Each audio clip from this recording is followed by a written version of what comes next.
Salutations and welcome to Hilde's and Rafaella's History Podcast. Today's topic will be focusing on the Berlin Wall, all from the wall's history, how it ended, and more specifically, the different ways people escaped. When World War II ended in 1945, a couple of Allied peace conferences at Yalta and Potsdam would be the meetings to determine the fate of Germany's territories. During World War II, as we know, France, Great Britain, and the US and the Soviet Union got together to fight against Nazi Germany.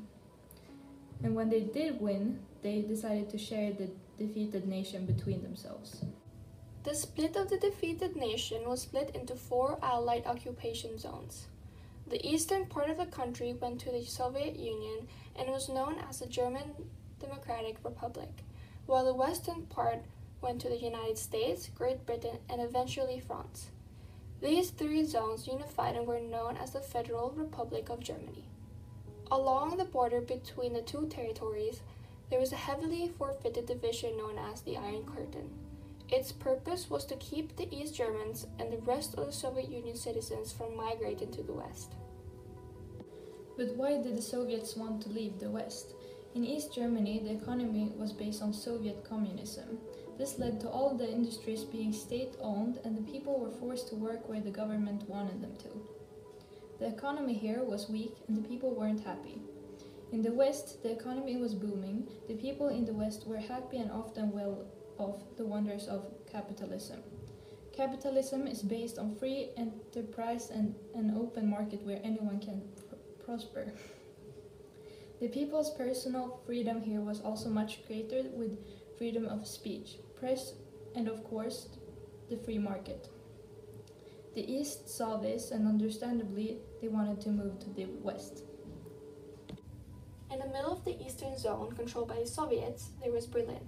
Just like the rest of Germany, Berlin was divided amongst the Allies, with the West being controlled by NATO, and the East by the Soviets.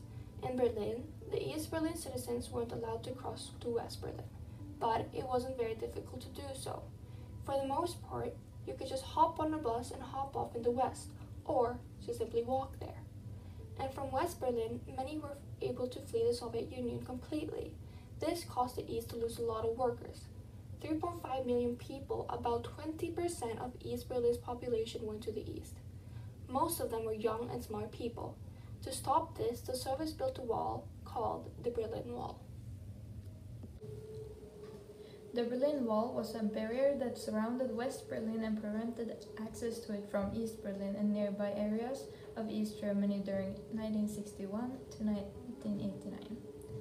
It started out with simple barbed wire and fences being put up overnight.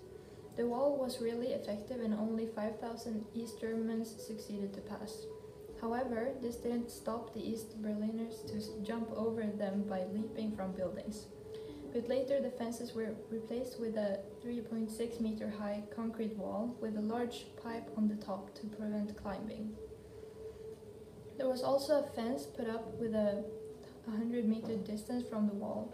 The area in between was cleared from all buildings and the ground covered in sand, to make it easy for the guards to spot anyone trying to escape.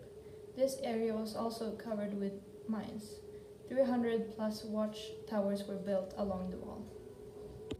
From 1949 to 1961, about 3 million people escaped East Germany. At this time, people escaped through houses that had windows and doors opening into West Berlin. And this was a time when East German authorities realized it was too easy to escape and started to replace the barbed wire with concrete. Now, the East Germans had to find new ways of escaping East Berlin. During the 28 years of the wall, 70 tunnels were started under the wall, but only 19 of them were successful. 300 people succeeded in escaping by using the tunnels. Some people hired convertibles, removed the windshields, and pedaled right out of the barrier to the west. A lot of people tried to swim over to the other side. A few people made it all the way to the West Berlin, but unfortunately, it was an exhausting swim that took 4 hours, and a lot of people did not make it. In 1963, an East German soldier who helped build the wall stole a tank and ran it right into the concrete wall. It was a failure, and the soldier started to climb the wall instead. He got shot twice and got stuck in the barbed wire. With help from some West Germans, he still made it over to the other side. There were two brothers named Ingo and Holger that decided to extricate their third brother Egbert from the east side. The two brothers learned how to fly an airplane and painted 2 airplanes with the Soviet Red Stars. In 1989, they dressed up in military uniform and flew the planes over the wall. They picked up their brother. They had been separated for over a decade and flew back to the west. It was a success. Inspired by a German TV program, 2 families together built a hot air balloon made of propane cylinders and a bed sheets. The first attempt to escape with the hot air balloon failed. In 1979, they made a new attempt. This time they made it over the wall into West Berlin. A trapeze artist was banned from performing because of his anti-communistic beliefs. He used his skills to get over the western side by inching his way across a disused power cable. His hands were numb and he fell from the rope and landed in West Berlin. However, he broke both his arms. East Germans started to escape into Hungary and Austria instead. They defied the regime's ban and held repeated demonstrations for democracy. Because of the political pressure, the Communist Party decided to allow private visits to the West in 1989. An application was required, but due to lack of communication, border guards did not know what to do when large crowds gathered at the wall demanding passage. They started to destroy the wall, and all the border guards could do was to open up the wall. The GDR was already under pressure from poor finances and protests and had no choice but to cooperate with the West. That was our summary of one of the ugly symbols of the Cold War, also known as the Berlin Wall. Hopefully you have gathered more information about the different ways people escaped and a little about the wall and its history. That's it for today's podcast. However, make sure to tune in to next week's podcast. Bye!